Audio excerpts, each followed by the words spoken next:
Magandang araw sa inyo mga banateros. Naku po, matindi itong balita na ito. Breaking news, nagsalita na pong Iglesia ni Cristo. Nako, meron silang special announcement. Meron silang pasabog ngayong araw na ito. At naku, lupit mga kababayan. Ito ho ay, nako, pakinggan nyo na lamang po dahil pagkatapos po niyan ay meron sasabihin din si Marcoleta. Naku po, pag-usapan natin yan. Alam mo, matindi itong nangyayari na ito. Kung dati yung nagsasalita noon nung panahon ni Marcos Sr. ay walang iba kung hindi yung si Cardinal Sin. Yung kung maaalala nyo sa EDSA noon, si Cardinal Sin ang nanawagan. Ngayon, nako, yung mga pare adik na. Ay, nako. Gago! Yung mga pare, kung hindi adik, bayot. Gago! Kung hindi naman adik, hindi bayot, ganid. Gago! Linawin natin po hindi po ako naninira ng relihiyon. Ako po ay nagsasabi lamang ng katotohanan sa mga ministro o di kaya namumuno dito tulad ng mga pare. Alam naman po natin yan. At hindi rin po ako kaanib ng iglesia Baka sabihin po ninyo, kinakampihan ko. Hindi po. Kaya lang kasi dito, napakaganda ng kanilang banat, yung kanilang pasabog dito. Talaga namang masasabi nating ito dapat ang statement ng lahat ng religious groups. Diba? Alam naman natin, syempre matik na po ang KOJC o yung kay Pastor Kibulo ay talaga namang alam nyo na statement, paninindigan yan. It's no longer questionable because tayo pa lang sa SMNI, alam nyo na yan. Pero ito, may isa pang grupo na malaki na talagang matindi ang panawagan sa ating gobyerno. Nako, eto na. Panoorin na natin to ladies and gentlemen dahil, nako, ayoko nang bitinin. Pagkatapos ito meron tayo di-discuss naman doon kay Marcoleta yung kanya mga banat, okay? Pasok. Gana mamayan. Opo, salamat po. Meron po akong mensahe na nais kong basahin sa ating mga manonood. Payagan po ninyo na iparinig ko sa inyo ang pahayag ng Iglesia ni Cristo. Nako. Mula nang magsagawa ng Rally for Transparency, Accountability, Justice and Peace ang Iglesia ni Cristo noong November 16 to 17, 2025, patuloy kaming naghihintay kung paano tutugunan ng gobyerno ang malawak na katiwalian na naganap sa ating bansa. Mahigit 3 buwan na ang lumipas, subalit wala pa ring natatanaw ang mga mamamayan na kalutasan. Maganda yung pagkagamit niya ng natatanaw. Bakit? Hindi naman po sinabing kailangan matapos. Napakahirap nun, yung matapos mo ang korupsyon. It will really take time. It will really take more than one administration. Pero yung natatanaw, when you say natatanaw, meron ka nang nasisilip. Kahit kapiraso, kahit konti, may nasisilip ka ng pag-asa baga. Yun yung sinasabi dito ng iglesia. Wala pa tayong matanaw ni konting hope from the government. A little hope would not give us frustration. 'Di ba? Konting hope man lang may makita tayo, may maano tayo. Wala Wala talagang effort.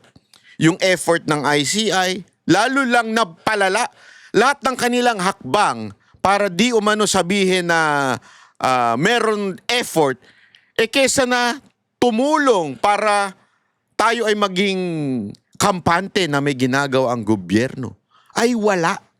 At mas lalo pang nakasama. Mantakin mo nag-create ng independent na commission to find out kung ano talaga nangyari. Ano nangyari? Lalo pa natin na-discover na hindi pala binigyan ng pondo, hindi binigyan ng maayos na opisina, hindi binigyan ng weapon para sawatain itong korupsyon. So, mas lalo tuloy natin na pagtanto na pinaglalaruan lang tayo ng administrasyon ni Marcos. Yun yung sinasabi. Wala tayong makita ni Conte. Diba? Pinaimbestigahan. Saan pumunta? Sa Davao City. hindi pinuntahan yung Ilocos. Nandun ang lahat ng direksyon ng korupsyon, direksyon ng ghost flood control sa Ilocos Norte. Saan pumunta? Sa Davao City. Gago! May na-discover ba? Oo, may na-discover sa Davao City. Na ano? Napakaganda. Gago! Di ba? Kaya tuloy yung tao mas lalong tangina, ginagago na kami talaga nito eh. Tama, mali. May nagsalita. Ano ginawa? Yan, nagsalita si Gutesa. Tinakot. Di ba? Hindi lang tinakot, talagang, alam mo yun, hindi maganda ang pagtrato. Hindi man lang pinakinggan. Kinonsidera pang siya ang may kasalanan. Ibig sabihin, doon pa lang nakikita na ng tao, tangina, gaguhan to. Sa napakalaking pangungulimbat sa kaban ng bayan. At sa halip na ang mga salarin ang hanapin at usigin, ay ang mga nagbibigay ng impormasyon at tumitestigo laban sa kanila ang kinakasuhan at ginigipit. Kung kaya't hanggang ngayon, ay hindi pa natutunton ang sinasabing mahigit na 1 trilyong piso na Ganda nun ang sinabi, ha? Ang mga taong naglalabas ng impormasyon o testigo ay tila sila pa ang pinag-iinitan at kinukulong. Isa na rin dyan, hindi lang si ano yan si Diskaya, di ba? Hindi natin kinakampihan si Diskaya. Pero siya na nga yung nagsabi, kami nagdi-deliver kami kay ganito, kay ganito, kay ganito. Kinumpirma nung kay Gutesa, kinumpirma nung kay Zaldico, kinumpirma nitong mga 18 na testigo. Sino kinulong? Si Diskaya. Gago!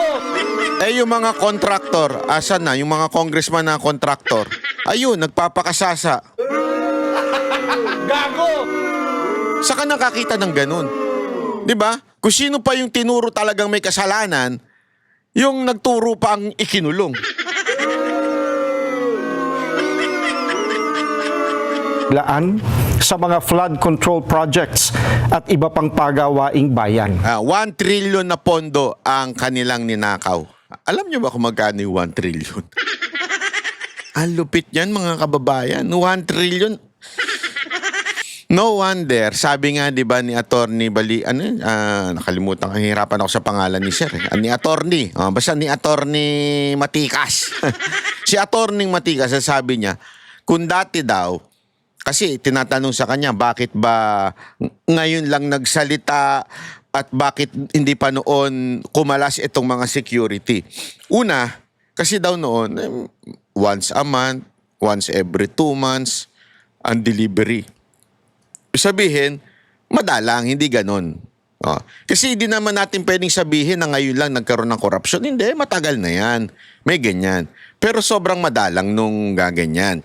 Ang tanong, bakit ngayon sila nagsalita? Kasi nga, araw-araw na daw.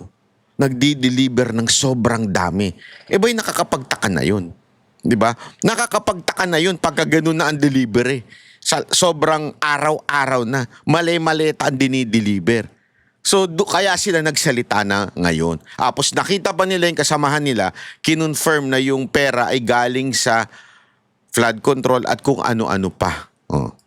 Sapagkat, ang hinahanap ng mga dapat mag-imbestiga ay ang mga pangyayaring maaaring magamit para mailihis sa iba't ibang issue ang problemang ito. Hinihintay ng mga Pilipino ang sinasabi ng Senate Blue Ribbon Committee Chairman na we will go where the evidence lead us. Lacson, maniwala ka sa akin. Maniwala ka sa akin. Tapos na ang political career mo. Yan ang totoo. Gago! Dahil sa ginawa mo, tapos na ang political career mo. Ito na sinasabi, where the evidence go. O kung saan yun, doon kami pupunta. Kitang-kita na ng taong bayan, niloloko mo, dinadivert mo ang lahat ng mga nagsusumbong sa gobyerno. Ngayong may mga lumalabas na pahayag na mula sa mga sangkot, kabilang ang umano'y nagpadala ng mali-maletang pera.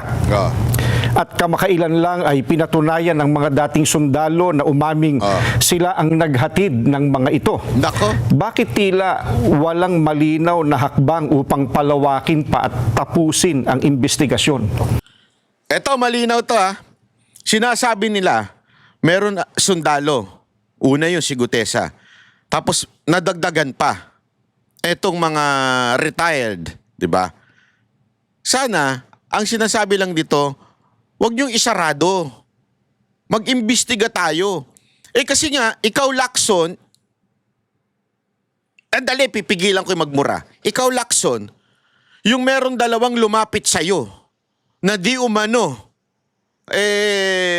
may-ari ng bahay na binili. Di ba? Tinakpan mo pa muka. In-entertain mo nga eh. In-entertain mo. Eto, 18. Hindi mo man lang buksan ang Blue Ribbon Committee para imbestigahan. Anong tawag sa'yo? Gago! Kaya ka tinatawag kupal ng ibang mga netizen eh. Hindi ako tumatawag sa kanya. Yung ibang mga netizen, pag makikita mo sa komento kupal naman yan eh. Gago! Walang kwenta. Totoo. Talagang halatang pinagtatakpan mo yung iyong, ewan ko kung ano bang tawag mo, boyfriend ba yun? Hindi, boyfriend, big sabihin, kaibigan na lalaki. Hindi ko sinabing boyfriend na jowa. Kaibigan na lalaki. Si Soto, pinagtatakpan mo porket merong sinabi na kasama siya sa diniliberan. Oh. Gago! Ulitin natin na pag sinabi nating boyfriend, ibig sabihin po nun, lalaking kaibigan. Oh, boyfriend. Lalaki na kaibigan. Oh, malinaw yan ha. Gago! Anong ebidensya pa kaya ang hinihintay upang seryosohing tuntunin ang mga mastermind sa katiwaliang ito? Nako po. May mga pahayag din na ang paglitaw ng mga dating sundalo ay bahagi ng isang destabilization plot. Kung ganoon ang paratang, hindi ba lalo itong dapat imbestigahan sapagkat ang destabilisasyon laban sa gobyerno ay isang seryosong usapin? Alam mo, panalo kayo dyan, sir. Saludo ko. Magandang logic yun. Kung sinasabi nilang destabilizer itong mga 18 na sundalo na ito o dating sundalo, dating Marines at Army. Kung sinasabi nilang destabilizer, di ba dapat nga mas lalong imbestigahan? Kasi simple lang yan eh. Eto, kayo, Congress, dati mayat-maya ang Quadcom. May sinabi si Attorney Matikas na sa bawat hearing nyo daw ay may pumupunta kayo sa opisina ni Zaldico at paglabas nyo may daladala na kayong 2 milyon. Inaksahan kayo. Bakit hindi ninyo patawag sa kamera etong mga sundalo na ito? Di ba sabi nyo destabilizer sila? Ipatawag nyo.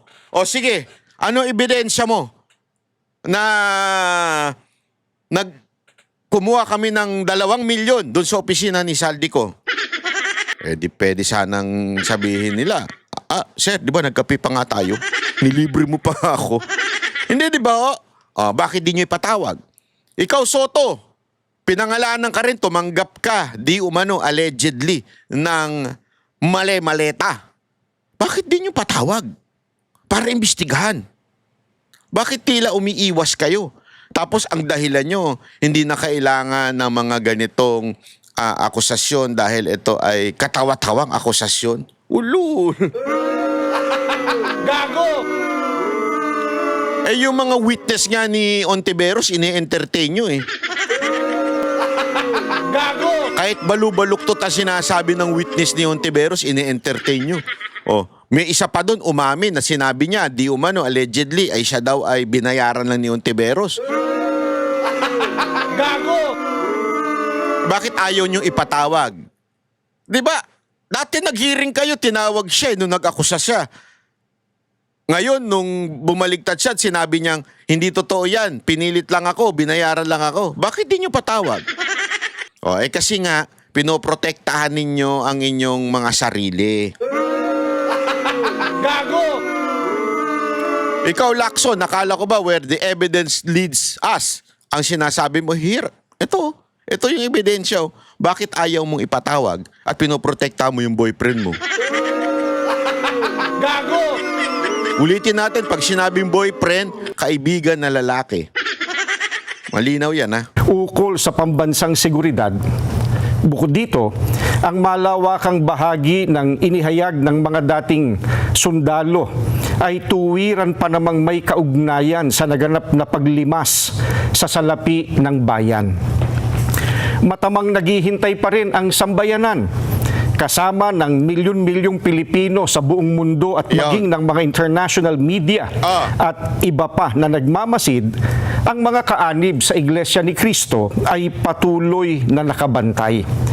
Maling isipin na nalilimutan na ng mga Pilipino ang isyong ito sapagkat ang pondong pinag-uusapan ay mula sa buwis at pawis ng mga mamamayan. Ang aming panawagan ay nananatiling malinaw. Kaya nga, itong mga Pilipino, dapat tayong magalit. Hindi ko sinasabing magalit tayo sa gobyerno at magrebelde. That's not my point. Magalit dito sa mga politikong magnanakaw. Nagkataon lang ang dami nila. Kaya mukhang entire government na. Pero in reality, magalit talaga tayo. Pero natin to putang ina, we have to demand.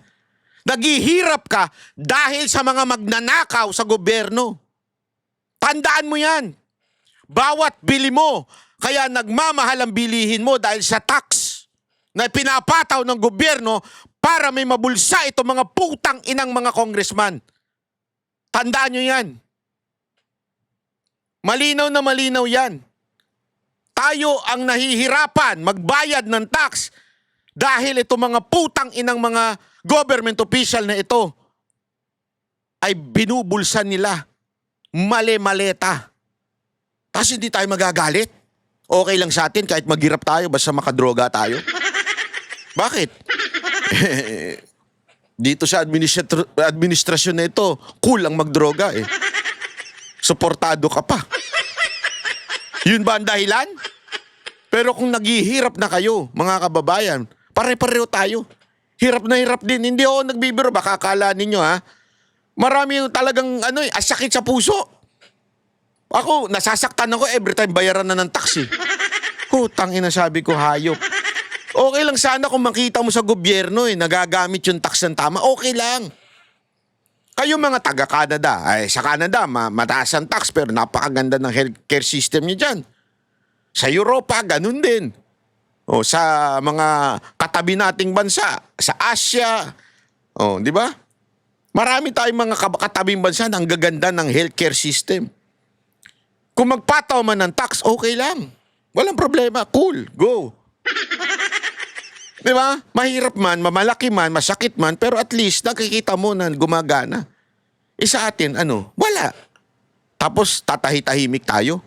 Dapat tayong magalit, ulitin ko, hindi sa gobyerno, magalit tayo sa mga magnanakaw na mga politiko na nasa loob ng gobyerno. Yun ang ating dapat ikagalit. Ilantad ang buong katotohanan.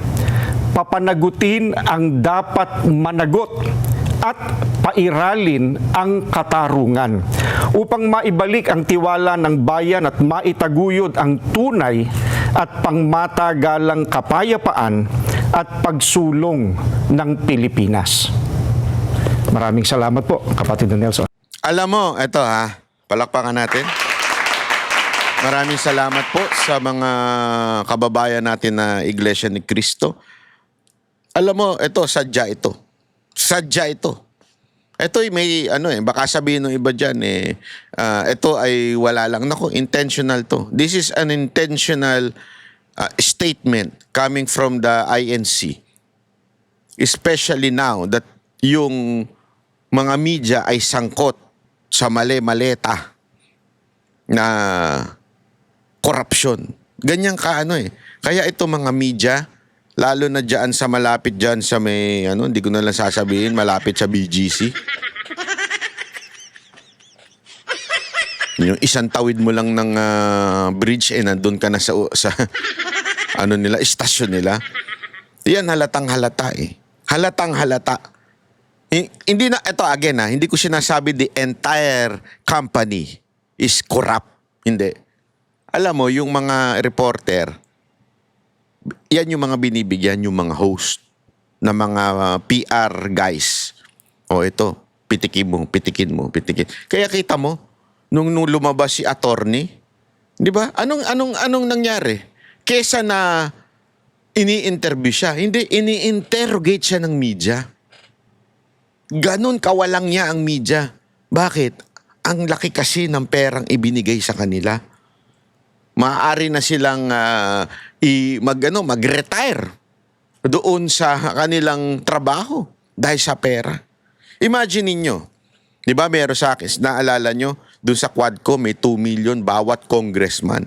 How many congressman na nandun during the Quadcom? I think more than 15. So how much is that? More or less, more than 15 yan. So 15 times 2, 30 million. Tama, mali. Oh, di ba? Kaya nga, di ba, naikwento ko sa inyo, merong isang, eto, lehitimong source to. 2 million kada presko ng isang government official. Banatan lang ang mga Duterte. If we are hearing stories like that and meron ngang mga testimony na talagang legit na nakakatanggap sila, how much more kaya itong media? Mahina dito ang 2 milyon kada buwan. Mahina dito. Baka siguro ang budget dyan, 10 milyon. Meron niya akong kilala, nakapagpatayo na ng restaurant. Gago! No. Di ba? Although, ang sasabihin nila, hindi naman namin wala naman kaming Kasi ang dahilan lagi nila, wala naman kaming pakialam kung saan galing, hindi naman namin alam, hindi na kami mananagot dyan. Eto dito, tingnan ninyo kung gaano kabaluktot ang ating batas. Binabaluktot ang ating batas. Alam niyo yung anti-fencing law, di ba? Yung, tama ba ako? Anti-fencing law, yung pag ikaw ay bumili ng nakaw, di ba? At alam mo na nakaw, ikaw ay mananagot din. Di ba? Alam niyo yun. Ito, ang ibig sabihin nun, pagbili, pagtanggap, o pagtatago, o pagbebenta ng nakaw na gamit. Meron po yan, Presidential Decree number 1612. Anti-fencing law. Meron niyang batas na ganyan. Tapos babaluktutin nila yung mga media, magsasabi sila ng, hindi naman namin malay ba namin kung saan galing yung perang pinambayad sa amin. Ulul, alam nyo. Bakit? Ano ba instruction sa inyo? Di ba? Ilihis ang kwento kay Romualdez, ilihis ang kwento kay Bongbong Marcos, ilihis at papunta, dalhin sa mga Duterte.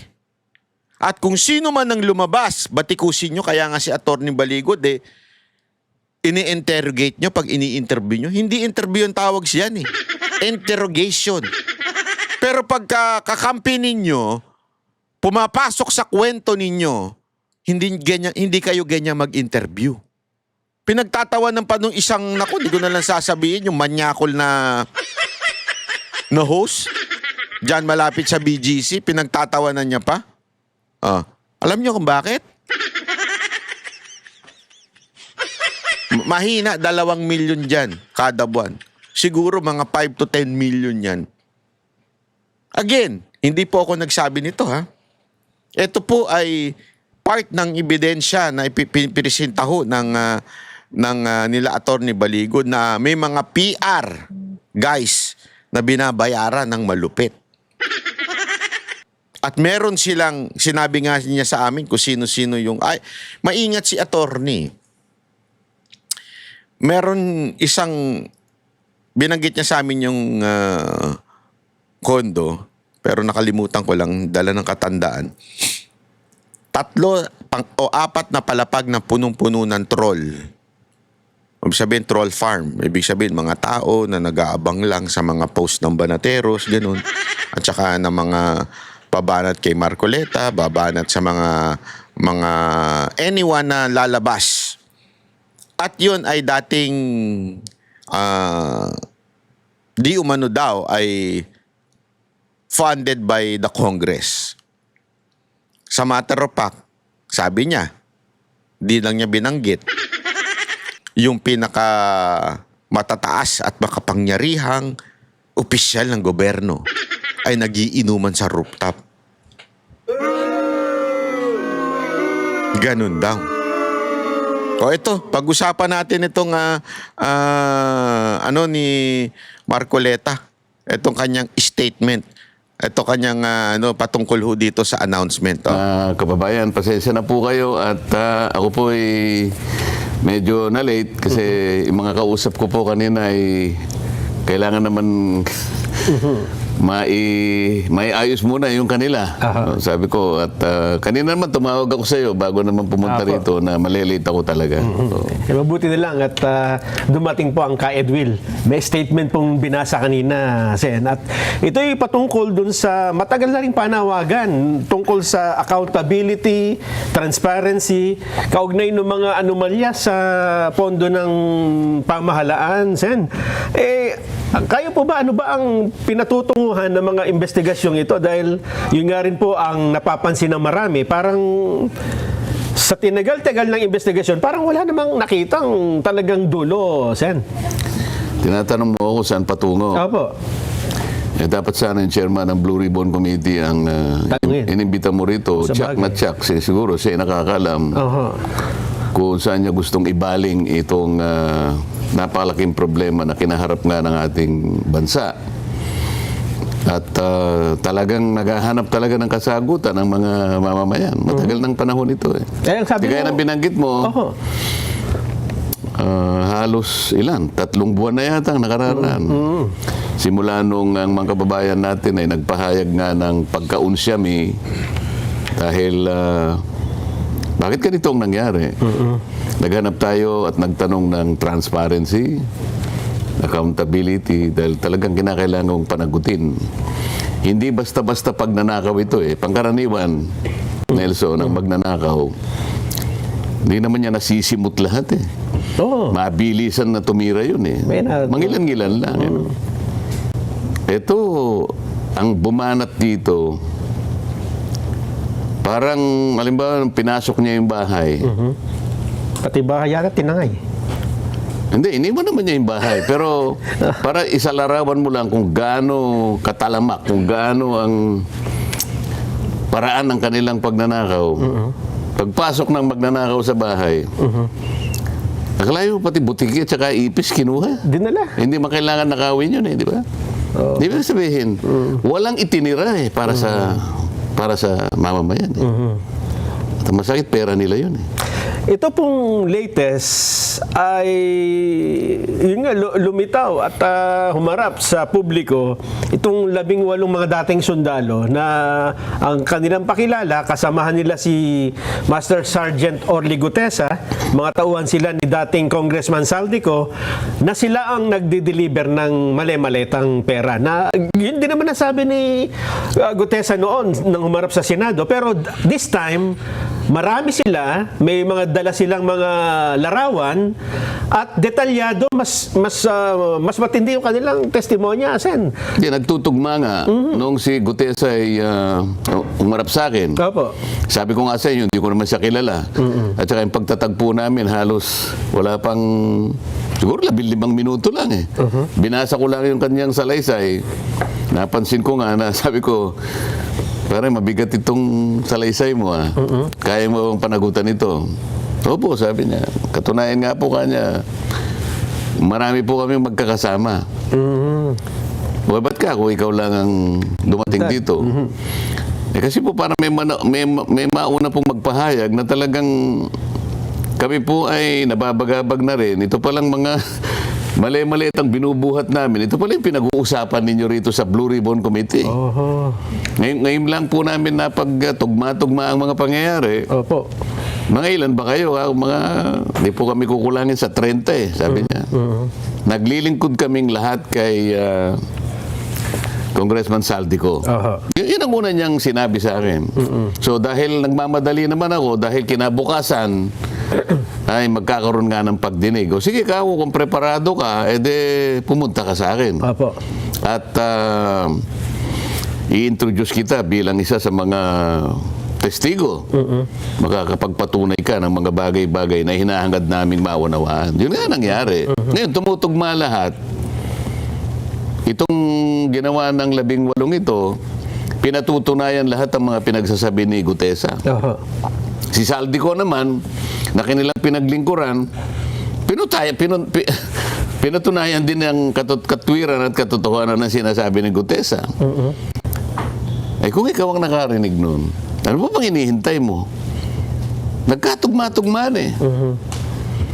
Anong tawag niya sa legal parlance? Corroborative, ano ba yun? Testimony? Oo, na-corroborate lahat ang mga nagkatugma-tugma. Corroborative lahat. Kahit sa ang anggulo mo tingnan, magmula doon sa pinaglingkuran, sinabi niya, tama yung sinabi nung naglingkod sa akin na nagngangalang Gutesa. Sabi ni Gutesa, marami po kami. Kasama. O lumitaw yung mga ilang kasama niya ngayon. Tama po, magkakasama po kami. Sabi niya ganun.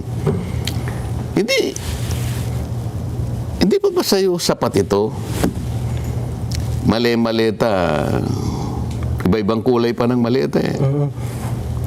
Yun ang katwiran na talagang nangyari at kinasangkapan lahat itong mga ito para sa ganon, yung ninakaw na pera na yon ay makinabang Pilipino. Yung pera sana na yon para sa Pilipino.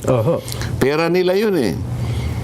O bakit isisilid mo sa mga maleta na kung saan-saan ginamit at iba't ibang tao ang nakinabang? Wait lang ha.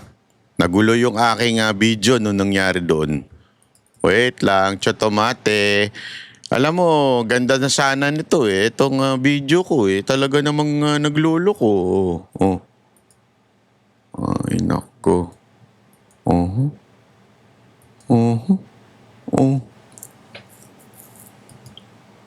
Ayun. Ay, anyari dun. Wait ha. Nawala yun ha.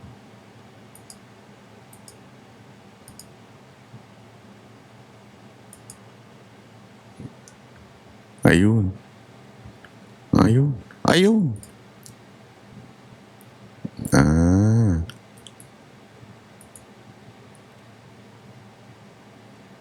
Tuloy. Hindi yun ang layunin yata. Opo.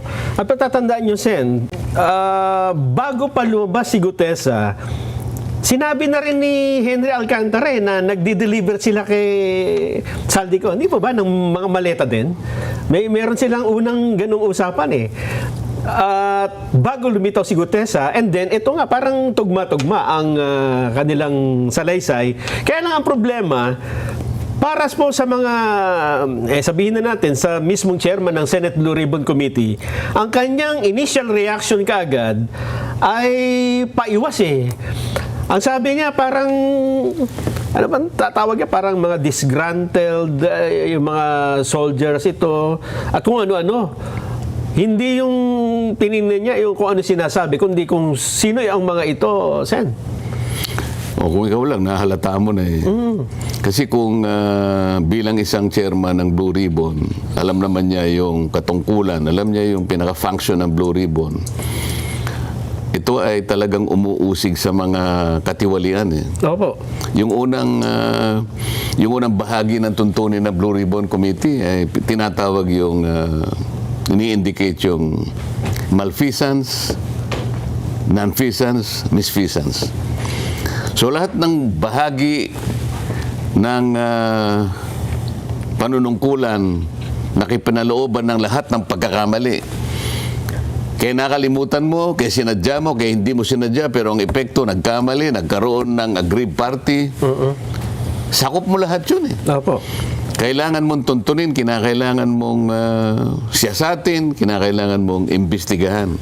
Yun ang mandato eh. Yun ang mandato. Eh? At sa pag-iimbestiga mo na yun, kalakip yung tinatawag na in aid of legislation. Gamitin mo yung mga bahagi ng nakita mo sa iyong pag-iimbestiga para makapaghabi ka ng panukalang batas na maaari mong maisulong. Hindi lamang para mapanagot mo yung nangyari, kung hindi para wag nang maulit ang mga ito. Dapat, yun ang nasa pinakaunang priority mo. Opo. Ngayon, kung maraming nagbo-volunteer na mga tao mula sa umpisa, ito napansin naman ninyo eh. Bakit ang nangyayari, hindi mo tuntunin yung mga bakas ng mga tao, sundan mo lang eh. Kasi naman ang nagsabi, I would like to emphasize one thing. Yan. Sabi niya, I will go wherever the evidence will lead me. Pwede, napakaganda nun. Napakarami ng batas eh. Napakarami ng bakas. Napakarami ng iniwang mga pwede mong tuntunin. O bakit na imbes na tuntunin mo, sasabi mo, teka muna, bakit February 24, parang yata kanyang may halong politika. Ba't itinaon? Mga ganun. Yung timing. Kung ako naman ang mag-iisip, palagay ko, kaya nila siguro ginamit ang, ito naman, sarili ko lang. Kaya nila siguro ginamit yung 24 kasi alam nila, yung araw na yon ay pagsisimula ng isang people power revolt. Gusto nilang bigyan ng dramatization. Ano naman masama ron? Makakapamili ka ba ng araw kung saan mo gustong sabihin o isiwalat ang nalalaman mo? Yun. Namili lang siya ng araw na yon. Ako kahit na anong araw pa yon, ang importante, tama ba yung dapat ba nating suyurin, dapat ba nating sundan ang mga isiniwalat nila? Yun ang importante ron. Yung material yung petsa. Yeah. Di ba? Opo. Ano kayang, pagkatapos sasabihin pa niya na siguro destabilization. Mas importante siguro ang imbestigan mo kung destabilization Ayun nga po. plot, di ba? Yung kanilang affidavit, sana medyo makapal. Ang ginawa ni Attorney Levy Baligod, isinabmit ito sa ombudsman, hindi ako nagkakamali, kahapon eh. At ang sabi niya, ito ay hindi complaint. Parang in-repair lang niya yung affidavit, bahala na ang ombudsman kung ano ang gagawin niya rito. Tama naman yun eh. Sa mandato ng ombudsman, Nelson, sa mga kababayan nating nakikinig, kahit na kwentong kutsero lang yun eh, kapag may nilalaman na sumbong yun, pwede niyang pagbasihan yun eh. Sinasabi ko nga palagi, kahit napanaginipan mo lang, at sinabi mo sa ombudsman, pwede niyang bigyan ng panahon yun. Ito pa kaya? Hintayin mo ngayon, anong gagawin? Dito mo Alam mo, pinaliwanag ito nung ni Attorney Baligod na pero ito, aking interpretasyon na kung bakit sa ombudsman. Una, it's a due process that they have to follow. Diba? Kasi una-una, hindi naman po pwedeng kung saan-saan mo na isumbong ito. Hindi pwedeng sa DOJ o di kaya sa anumang korte. Dahil ito yung mga public official. So, kailangan sa ombudsman para ma-refer nga sa Sandigang Bayan. Ngayon, aside from that, kung makikita nyo, sinabi din ni attorney na yung mga ebidensya, kasi marami nagtatanong, bakit ba unti-unti na inilalabas, hindi sabay-sabay nilalabas in public yung mga nalalaman nila? Ang kasi dyan, ang dahilan po dyan, it's a strategy sa mga lawyer, especially when you are in court. Ginagawa rin ito ni Marcoleta eh. Di ba? Tatanungin niya yung senador, nakapwa senador niya, alam niyo po ba na ganito? Ginawa rin niya ni Cayetano. Di ba? Alam na nila yung sagot, pero tinatanong pa nila. Hindi nila nilalabas lahat yung kanilang baraha para di ba sa poker, minsan, mga naglalaro dyan, alam niyo yan. Minsan, papasilip mo pa yung isa, one card, lalabas mo pa.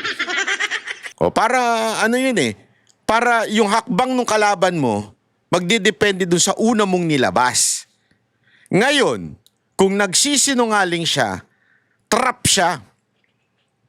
Pag sinabi niyang, hindi ko kilala yung mga yan, meron palang enough evidence, etong si attorney, na meron silang picture nung mga kung sino man yung nagsabing hindi kilala. Yari yon ngayon. Di ba? Kaya nga, kung pansinin ninyo, yung mga komento ng mga congressman at saka mga senador na nabigyan ng maleta di umano, pabalang. Hindi nila sinasagot ng ayos, dadaanin lang nila sa biro. Tawa-tawa lang sila. Kasi, they cannot answer the accusation directly. Bakit? Alam nilang pwede silang mapahamak dun sa kanilang sagot. Kasi kung ikaw, totoo yung sinasabi mo, sabihan ako nitong 18 na Marines na ito, itong 18 na sundalo na ito, sabihan man nila ako, si Banat Bay, kasama yan sa payroll. Abi, sasabihin ko diretso, hindi ako kasama, mamatay na ka. Hindi, naintindihan niyo ibig ko sabihin? Sasabihin ko talaga, hindi ko ako kasama, nag-ano nga ako eh. Volunteer nga ako eh. Gusto ko nga masama. Pero di ako kasama doon sa nabigyan ng maleta. Di ba? Bakit? Kaya ko i-deny yun. Bakit? Di ko sila kasi nakita. Ngayon ko lang sila napanood sa telebisyon. Kasi malinis ang aking konsensya. Hindi ko dadaanin sa biro na ganito. Hindi. Diretso ko. Wala ako natanggap sa kahit sinong tao sa administrasyon o sa oposisyon. Kasi nga alam ko na wala namang pwedeng mag-ano sa akin, mag-akusa sa akin. At merong ebidensya. Kaya nga bakit hindi sinasagot ng mga senador at mga congressman? Kasi alam natin na mapapahamak sila sa sagot. Kaya inuunti-unti ni attorney kasi may mga bala pa siyang pag sumagot yung certain person na ina-accuse, eto, ano to? Mapapahiya ngayon. Malalaman ng taong bayan na nagsisinungaling yun. Tama, mali? Di ba? Oh. Kaya nga, napakagaling po nitong abogado na to. Sukat ngayon. Tama yung ginawa nila eh. Binigyan mo ng kopya itong ganitong opisina. Eto, alimbawa yung sa ombudsman. Bakit sa ombudsman? Trap ito eh. Pag hindi kumilos si Remulla, si Ombudsman Remulla, alam na natin na meron talaga siyang o sangkot siya dito sa skandalo na ito pag hindi siya gumalaw. Kasi he is mandated to do his job. Tandaan niyo yan.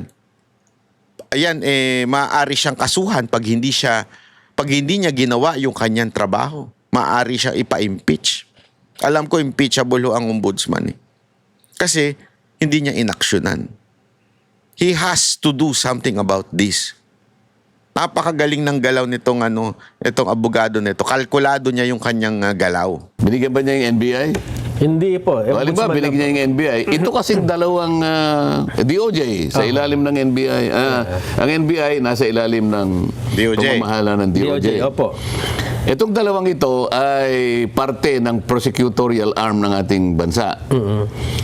Yung ombudsman, ito yung mga opisyalis ng ating bansa na maaaring nakagawa ng paglabag sa batas. Kaya ombudsman eh. Pwede rin may kalakip silang mga private, kung may kasapakat na private, pwede rin isama ron. Opo. Minsan kasi, tinitingnan ko ano yung salary grade mo eh. Pag lumampas ka ng salary grade ganito, diretso ka ng ombudsman. Tama. Pag medyo mababa dyan, DOJ. Yung DOJ gagamitin niya yung NBI. So pareho itong nagpo-prosecute. Opo. Titingnan mo ngayon, ganun ba yung enthusiasm na kaya? Ganun ba ka-eager ngayon na, ito yung hinihintay natin. Dito, kanya marami na talagang matutuntun na mga... Malalaking isda. Dito kanya ay pangkaraniwang makikaano natin, ano yung mga isda na masasarap? Yung medyo maliputo, halimbawa. Tuna. Kasi yan, mahirap yan. Pero mga premyadong isda yan. Hindi dapat bababa doon sa mga quality ng mga isda na talagang yan ang masarap iluto, di ba? Pinakamalaki ang dapat mong mahuli dyan. Katumbas lamang ng laki ng ninakaw Tama. sa bansa. Pero kung halimbawa, teka muna, wala ito kanya. Wala akong makita rito. Ang nakikita niya, puro sapsap wala na tayong pag-uusapan na naman. Ito yung problema ngayon na hinaharap natin, Nelson. Opo. Talaga bang tutuntunin mo ba? Talaga bang magsiseryoso ka ba na hanapin mo talaga? Mandato mo ito Oo. Yan ang mga tanong ngayon. Hinahanap ko nga po yung balita. Mula nang i-file ito ni Attorney Baligod, parang wala pa akong makitang... Anong hinahanap mo? Mainstream media na kinover yan? Ayun, yun. Ang nakita ko lang, kayo lang naawa pa nga ako sa inyo ni Jen Sabi Yung ko, teka simula, mo na. nung lumabas yung mga oo. Senator Marcoleta, SMNI po, at saka kaming Banateros. Hindi, makukonsider mo naman din naman kami social media lang kasi we are host in SMNI, legit news, di ba? A legit station. So, hindi mo masasabing social media lang din kami. Kami din po ay parte ng media. Kami po, diniscuss po namin yan, sir, kasama ninyo. Tayong dalawa nga lang, sir, ang SMNI at Net 25 lang po. Tama, yung unang araw. Hindi ba ako nakita ng mga malalaking mga news networks ito, mga radio television networks? Oo. Hindi isa ito, hindi dalawa, hindi 11 yata ito Oo. Pangkaraniwan na, alam mo, sa amin doon. Meron lang nagsabi na, Sen, ano masasabi mo kanya doon sa hamon sa iyo ni Commodore Tariel na pumunta kayo sa Calayan Island Group? Yan. Ano ba napaka-importante na yun? Yung ba yung pag-uusapan natin? Headline yan. Headline. Pero ito, kumisan diyan, alam mo, yung ating mga kababayan, mapagmasid yan. Wag mong mamaliitin yung kaling kakayahan ng pag-aanalisa sa mga pangyayari. Ang akala kasi nila, kung ba ang tao, lalo ng Pilipino, mapagpasensya, inaakala nila siguro na, hindi, mga ilang araw lang yan, makakalimutan. Hindi. Hindi ako naniniwala. Itong lawak at karumal-dumal na pagnanakaw na to, kahit ano pang gawin mong pagtatakip. Ang daming pagtatakip ngayon. Si Senador Marcoleta, sinabi niya, ihiwalan niya yung Kalayaan Island Group sa teritoryo ng Pilipinas. Isip-isipin mo, kahit hindi ko sinabi, gagawa ng paraan. Para lamang mailihis. Samantalang ang pinaka-importanting hinahanap ng tao, bigyan po ninyo ng kasagutan ito. Pera po namin ito. Tama. Ito po yung pinuhunan namin dito, talagang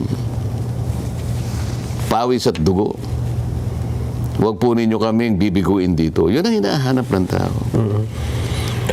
Ito po bang affidavit na ito ng mga dating sundalo, ideally, dapat nga ang mag-iimbestiga ay Senate Blue Ribbon Committee. At least siya ang magpapatawag. Mabuti nga, hindi pinatawag ng notaryo Ang unang tinitira nila din yung notaryo Kung totoo. Ngayon lang ako nakakita sa kasaysayan ng Pilipinas. Merong isang tao na pineki ang notaryo. Nang dahil lamang sa gusto nilang i-discredit yung testimony ni Gutesa. Doon nagpunta. Isip-isip. Yung Gutesa, kaya lang napilitang magpanotaryo. May panahon pa ba tayo? Oo, meron Baka po. kung ano na lang pinag-uusapan natin na... Ang dami pong nakasubaybay sa atin. Para lamang ipawalang bisa sa anumang paraan yung ginawa niyang paglalahad. Dahil lamang silang gumawa talaga nun, Siya ang kauna-unahang nag-connect nung money trail sa pagitan ni Saldico at saka ni Martin Romualdez. Wala nang iba. Nataranta sila Ano? Yun, hindi nila inaakala yun na darating yung isang taong ganon. Ako rin naman hindi ko inaakala Ipinakilala sa akin. Ayaw ko nga maniwala. Ayaw ko nga siyang kausapin O din, ako naman, dahil sa nga hindi ko siya kilala, tetestingin ko siya. Ipanotaryo mo. Talaga ba nakahanda ka? Yes, sir. Sinisipat-sipat ko siya Ano ba ano po ako? Ex-marine. O sige, sabi ko, kaya mong panagutan ito? Yes, sir. O sige. Aalis na ako kasi may session kami. Pangkumpiyansa lang ba sa akin? Panotaryo mo yan. Sa akin, wala yun eh. Tinetesting ko yung tao eh. Apo. May panahon pa, sabi ko, mag-alas 3 pa lang. Ang daming nagnunotaryo rito. Iniwan ko na siya. Pagbalik niya sa akin kinabukasan, nakanotaryo talaga.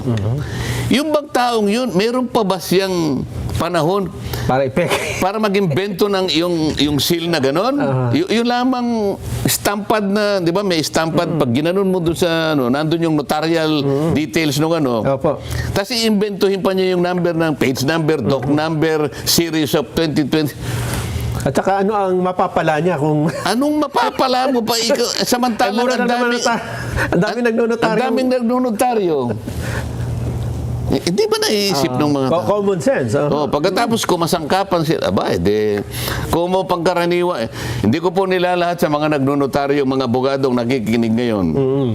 Pero ang karamihan po ng mga nagnunotaryo sa ating bansa ngayon, hindi po talagang yung abogadong pumipirma. Meron po siyang ginagamit na mga lang staff. Apo. Hindi isa, hindi dalawa, maaaring mas marami po siguro sa 5. Depende sa lawak ng kanyang gustong area na magnotaryo. Isa lamang yun, siguro sa opisina sa Pasay, ang nakita ni Gutesa, yun ang pinirma. Yung available, opo. Ngayon, napuntahan kagad yung nagnotaryo yung babae. Nakaisip ka agad ng idea eh. Ang idea, hindi naman talaga umaharap ang mga abogado. Correct. So yun, Hindi ko pirma yan, sabi Ayun, ng abogada. Hindi nga niya pirma yun. Oo. Hindi niya pirma yun. kasi ganun talaga sila magnotaryo. Sino ngayon ang dinikdik? Aha. Si Gutesa. Oo. Tinakot. Sabi niya, pinolsify mo kanya ang notarial register ni attorney blah blah blah. Aha. Kakasuhan ka. Kinasuhan ng falsification kung ano-ano. Pati ako tinakot eh. At pati na yung mga taong gumamit sa kanyang sworn statement ay may pananagutan. Ayan, gano'n. Okay lang, sabi ko. May tinakot pang Paano hayop. ngayon?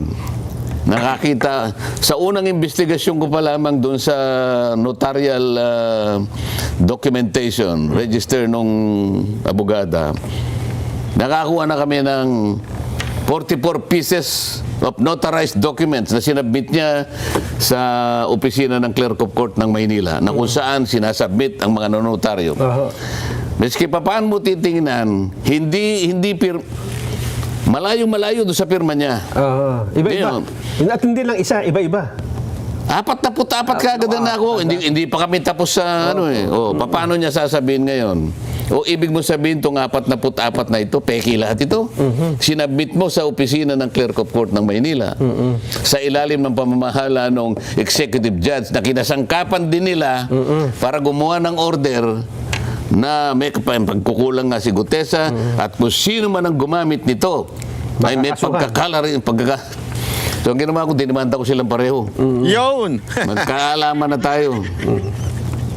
Ako po hindi ako nananakot eh. Ako mulat mula pa kung ano ang totoo. Yun po lamang ang tuntunin natin. Huwag po tayong lilihis sa hindi totoo. Kahit po saan tayo makarating. Tsaka doon lang ako nakakita na mas mabigat ang kasong notaryo kaysa doon sa pagdi-deliver ng milyon-milyong pondo ng... Hindi, kaya lang nila ginawa para nga i-discredit, Ayun nga para po. pawalan ng bisa, sapagkat siya lamang ang tumunton. Mula kay Saldico, idinugtong niya Oh, yun kay nga. Martin Romualdez. So yung- yes, siyang nagpasimula ng maleta. Yung sistemang ito na ginawa kay Gutesa, ito rin ang ginagawa dito sa 18 Yan humarap. din ang gagawin. Kasi kung ang talagang pakay mo ay hindi mo tuntunin, hindi mo hanapin kung sino talagang malanging isda, so ang gagawin mo ngayon, papalayo ka. Papalayo ka, papunta ka sa mga butete. Yun. Sa mga sapsap. Sa mga dilis, yun ang gusto mo eh. Ihiwalay mo ngayon yung malalaki. Ay, taong bayan. Hindi po. Naghihintay po kami. Yun. Naghihintay po kami. Huwag niyong mamaliitin po ang aming kalagayan ngayon. Naghihintay po kami. Yan, totoo Yun yan. ang dapat mong ibigay sa tao. At yung Kinuha mo yung mandato. Ako nung kinuha nila, hindi naman masakit ang loob ko eh. Talagang ganyan eh. Yan ang patakaran eh. Kung sino yung majority, silang magbibigay ng blue ribbon. Nag-majority kami. Di ko naman alam na ganun lang pala kami kadali. De kinuha sa akin. O sa akin naman, mas nagustuhan ko pa nga, medyo nawalan ako ng pananagutan ang laki ng pananagutan na ito eh. Pero kahit na mabigat, kahit mahirap, sinubukan ko. Opo. Nag-umpisa pa lang ako 17 congressmen na ina-identify. Nag-uumpisa pa lang ako O siguro sa takot nila, teka mo, alisin mo na doon, baka kung sino pang Mayari. Isa pa lang na 17 na kanyang congressmen ang nahuli niya. Paano alisin mo na. Ayun nga. Utang na loob, alisin nyo na siya. Palagay ko ganun na baka nag-away-away na sila, di ba? O, sa akin naman, di okay. O, sabi nila, mas magaling ito. Sabi nila, okay lang, walang problema sa atin yan. O, ngayon, patunayan, gusto ko nga naman Kung mas sigit kang magaling, mas magagampanan mo, okay lang. Kasi alam mo kung sino mananalo rito? Ang bayan Bayan, opo. Okay, bakit? Bakit gano'n na nangyayari? Kung ang nangyari kay Gutesa na sa halip na ang dapat kasi ang dinidiscredit mo yung testimonya pabubulaanan mo kung iniimbestigahan mo, hindi yung tao. Hindi, alam niya naman diniscredit mo yung notaryo. Oo. Sumumpa siya sa committee mo Ayun nga. Hindi mo nang baliwalain yun Yes. Di ba? Oo. Kung tutuusin. Kasi sinumpa ang salaysay. Bakit pinipilit mo pa? Natakutin siya dito sa ganun ito. Wala na to Kung hindi sana sa sumumpa sa committee mo at pinagtatanong ninyo, kayo na nga nawalan ng tanong Sa totoo lang, kahit nabalikan natin yung yung hearing. Yung hearing. Naubusan na sila ng itatanong. Nandun yung mama. Maghapon siyang nandun. Lahat nasagot niya, pati yung pangalan ng mga taong nasa picture. Kung titingnan mo, susuriin mo yung araw na yun na kung saan siya tumestigo, nawalan na sila ng itatanong. Ang tagal niya ron. Nung siya yung maglagay ng dalawang testigo, nung siyang itong huli. Yung dalawang babae na naka-face mask. Naglagay siya ng dalawang babae. Nakatakip ang muka. Walang testimony, walang sworn statement. Balikan natin si Gutesa. Nung iharap ko si Gutesa, may sworn statement. Binasa niya. Hindi nakatakip ang muka. Pinagtatanong siya. Yung dalawang babae ng siya.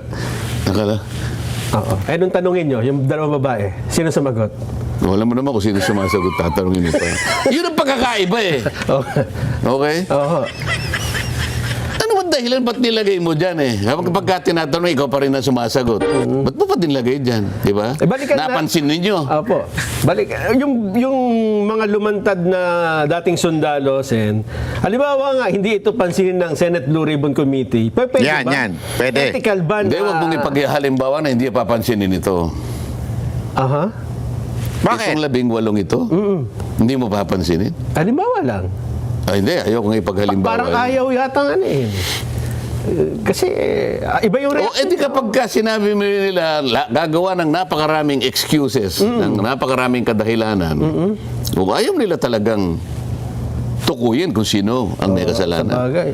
So ayaw nilang pagbigyan ang hinahanap ng taong bayan.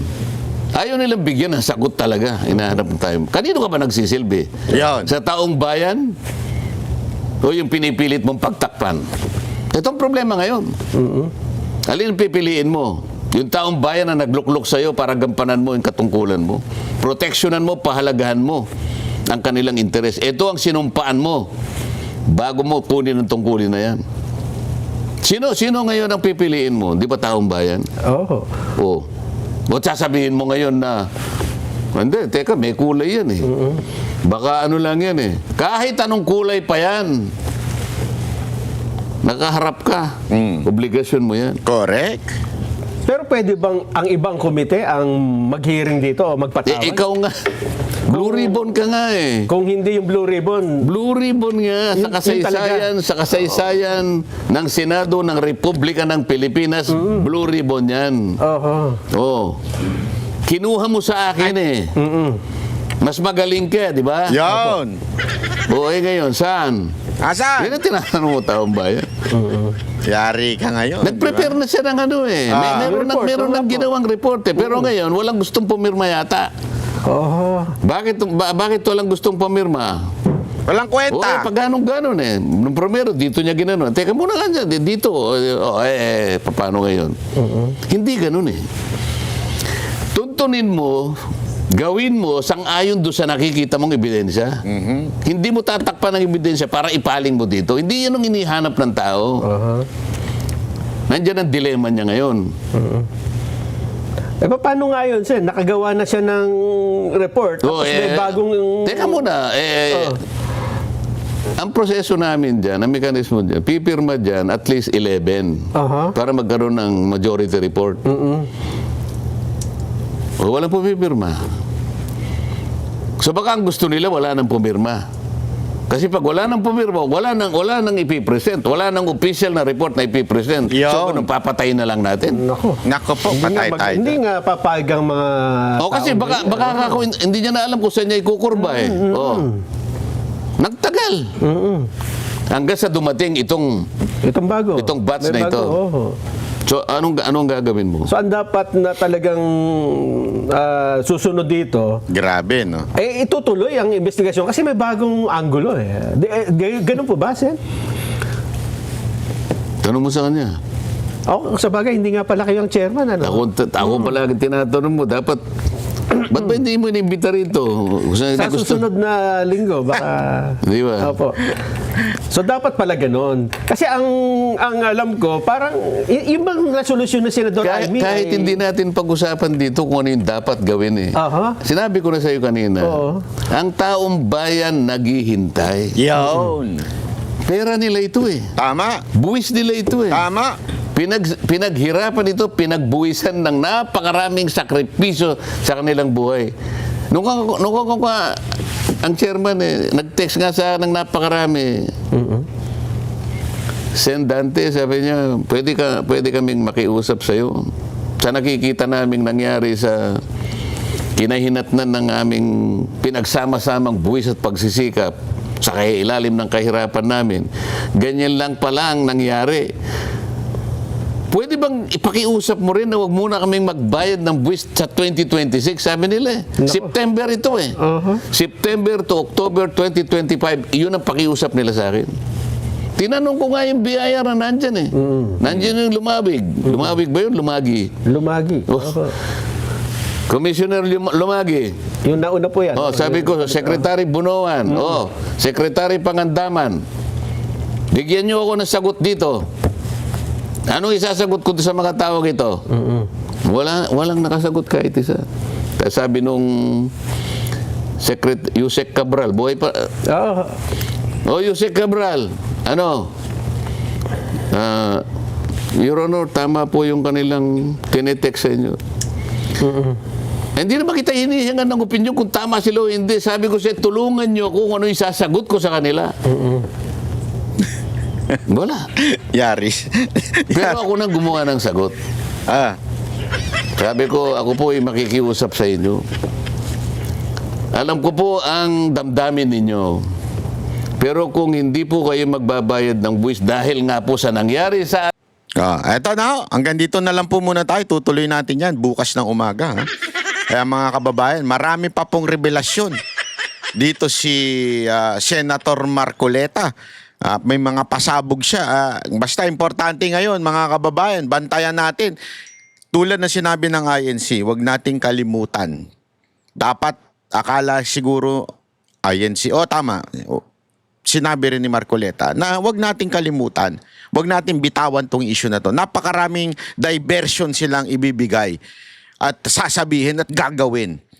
Di ba? Siguradong marami pa pong lalabas na mga katotohanan. Abang-abang lang po tayo. Okay po, maraming salamat po. Ako po si Banat Bay. Magkita-kita po ulit tayo bukas ng alas 7 ng umaga. Laban sa kurap at sinungaling. Para sa bayan, hanggang dulo lalaki.